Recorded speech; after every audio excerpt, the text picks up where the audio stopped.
Hello friends, आज की इस वीडियो में डीएलएड एंट्रेंस एग्जाम के लिए सोशल स्टडी के मोस्ट इंपॉर्टेंट 40 क्वेश्चंस करने वाले हैं।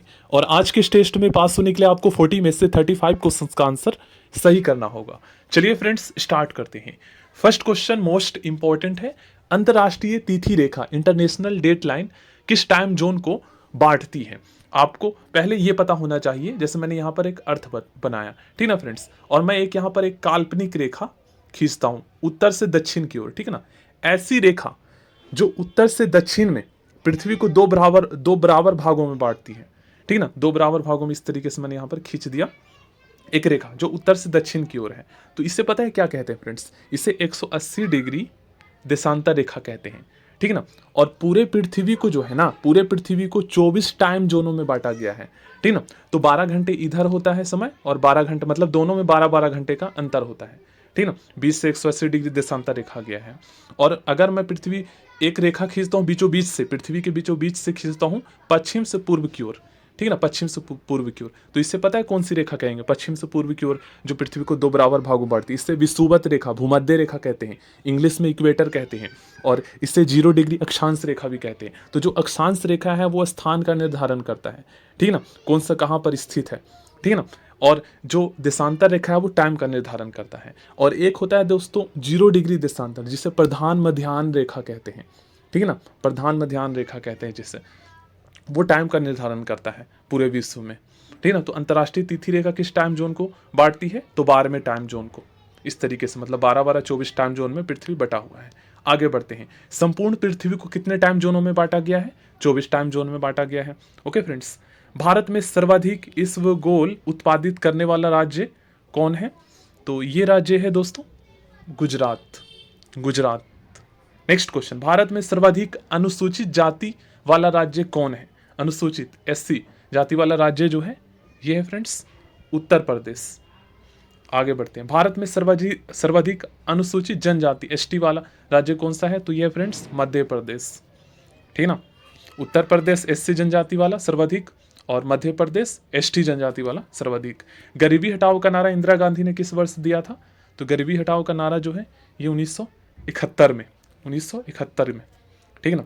ऑपरेशन फ्लड कार्यक्रम किस वर्ष चलाया गया था? तो ऑपरेशन फ्लड दूध उत्पादन में बढ़ोतरी से रिलेटेड है और ये 1970 में चालू किया गया था। इसके जो जनक है ये वर्गीज कुरियन थे।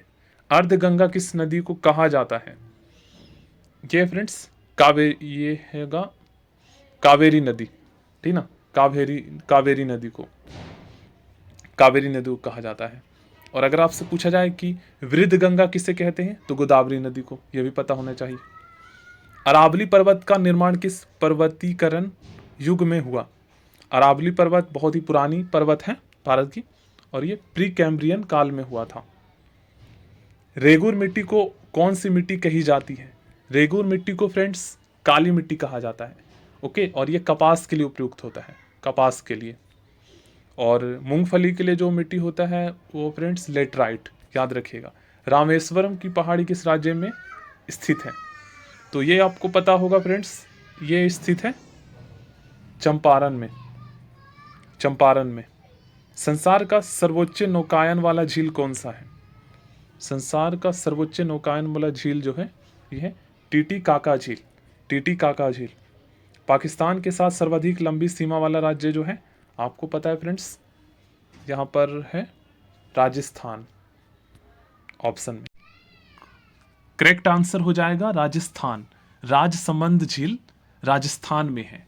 भूकंप का अध्ययन सिस्मोलॉजी कहलाता है, सभी को पता है। भारत का सबसे बड़ा ग्लेशियर सियाचिन ग्लेशियर है, याद रखिएगा। भारत का सबसे बड़ा ग्लेशियर सियाचिन ग्लेशियर। चिल्का झील किस लिए प्रसिद्ध है? आपको पता है ये उड़ीसा में है और भारत की सबसे बड़ी खारे पानी की झील है वैसे ये। तो ये फ्रेंड्स झींगा पालन के लिए प्रसिद्ध है। भारत की कर्क रेखा पर कौन सा शहर स्थित है? देखिए, बिहार से कर्क रेखा नहीं गुजरती है तो बिहार के जो जिले हैं वो तो होगा नहीं। झारखंड से गुजरती है तो झारखंड का यहाँ पर एक शहर है रांची, जो करेक्ट होगा। मैकमोहन रेखा का निर्धारण 27 अप्रैल 1914 को किया गया था। Okay friends, option C correct होगा। दक्कन का पठार का निर्माण जो है ना, दक्कन के पठार का निर्माण बेसाल्ट चट्टानों से हुआ है। बेसाल्ट चट्टान, दक्कन के पठार का निर्माण बेसाल्ट चट्टान से हुआ है। जवाहर सुरंग किस दर्रा पर स्थित है? देखिए दर्रा से भी क्वेश्चंस पूछे जाएंगे। दर्रा, तो ये जो दर्रा है ये है वनिहाल दर्रा। जवाहर सुरंग जो है वनिहाल दर्रा पर स्थित है। धुआंधार जलप्रपात वाटरफॉल कहाँ पर स्थित है? मोस्ट इंपॉर्टेंट, धुआंधार जलप्रपात जो है ये स्थित है जबलपुर में। धुआंधार जलप्रपात जबलपुर में स्थित है, धुआंधार जलप्रपात। नेक्स्ट क्वेश्चन, सतपुड़ा श्रेणी का सर्वोच्च चोटी कौन सा है? तो सतपुड़ा रेंज का जो पर्वत है इसकी सर्वोच्च चोटी जो है ना ये है यहाँ पर धूपगढ़। याद रखिएगा फ्रेंड्स, धूपगढ़ सबसे ऊंची चोटी है सतपुड़ा श्रेणी का। और अगर आपसे पूछा जाए फ्रेंड्स कि दक्षिण भारत की सबसे ऊंची चोटी कौन सी है दक्षिण भारत की, तो ये है अनाईमुड़ी। याद रखिएगा अनाईमुड़ी, ओके। और अगर आपसे पूछा जाए कि नीलगिरी पहाड़ियों की सबसे ऊंची चोटी कौन सी है, तो दोदा बेटा, नीलगिरी पहाड़ी की दोदा बेटा। नेक्स्ट क्वेश्चन, राष्ट्रमंडल खेल का पुराना नाम क्या था? राष्ट्रमंडल खेल का पुराना नाम ब्रिटिश एम्पायर खेल था, ब्रिटिश एम्पायर खेल। याद रखिएगा दक्षिण भारत की सबसे ऊंची चोटी अनाईमुड़ी है और नीलगिरी पहाड़ियों की सबसे ऊंची चोटी दोदा बेटा है। सतपुड़ा श्रेणी की सबसे ऊंची चोटी धूपगढ़ी है, ठीक है ना। एशिया का अजगर किसे कहा जाता है?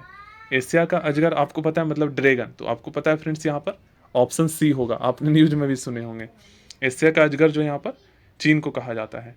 किसान घाट किनका समाधि स्थल है? देखिए चौधरी चरण सिंह का, यहाँ पर ऑप्शन ए हो जाएगा करेक्ट आंसर, ठीक है ना, चौधरी चरण सिंह का।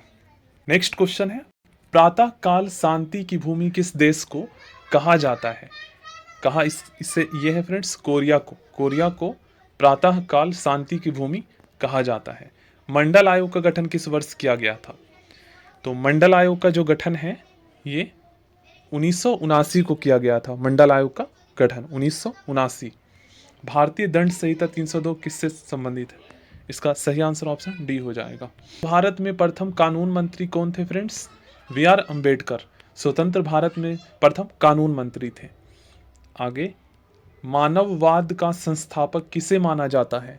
मानववाद का संस्थापक पेट्रॉक को माना जाता है, पेट्रॉक को। मानववाद का संस्थापक पेट्रॉक को कहा जाता है। अभय घाट किनका समाधि स्थल है? अभय घाट फ्रेंड्स मोरारजी देसाई का। इंटरनल इंडिया पुस्तक के लेखक कौन है? इंटरनल इंडिया पुस्तक के लेखक इंदिरा गांधी है। हरगोविंद खुराना का किस वर्ष नोबेल पुरस्कार से नवाजा गया था? हरगोविंद खुराना को फ्रेंड्स आपको पता है जेनेटिक कोड की खोज के लिए इन्हें नोबेल पुरस्कार मिला था, किस वर्ष? तो 1968 में, 1968 में। फ्लोरेंस नाइटिंगेल ने किसे भारत का उद्धारक की संज्ञा दी? तो ये फ्रेंड्स लॉर्ड रिपन को। फ्लोरेंस नाइटिंगेल ने किसे भारत का उद्धारक की संज्ञा दी? लॉर्ड रिपन को। नेक्स्ट क्वेश्चन है, अंग्रेजी को शिक्षा का माध्यम किसके समय में बनाया गया? मोस्ट इंपॉर्टेंट, अंग्रेजी को शिक्षा का माध्यम जो है ये लॉर्ड विलियम बेंटिक के शासनकाल में बनाया गया था। लॉर्ड विलियम बेंटिक के समय में बनाया गया था। नेक्स्ट क्वेश्चन है, चैत्रा भूमि किनकी समाधि स्थल है? यह फ्रेंड्स वी आर अम्बेडकर की, वी आर अम्बेडकर की। आधुनिक राजनीतिक दर्शन का जनक किसे कहा जाता है? आधुनिक राजनीतिक दर्शन का जनक मैकियावेली को कहा जाता है। आधुनिक राजनीतिक दर्शन का जनक मैकियावेली को। पिछौला झील कहाँ पर स्थित है? इंपॉर्टेंट है ये फ्रेंड्स, उदयपुर में, राजस्थान में पिछौला झील, ठीक ना। और राजसंबंध झील भी वहीं स्थित है। सांभर झील भी राजस्थान में ही है।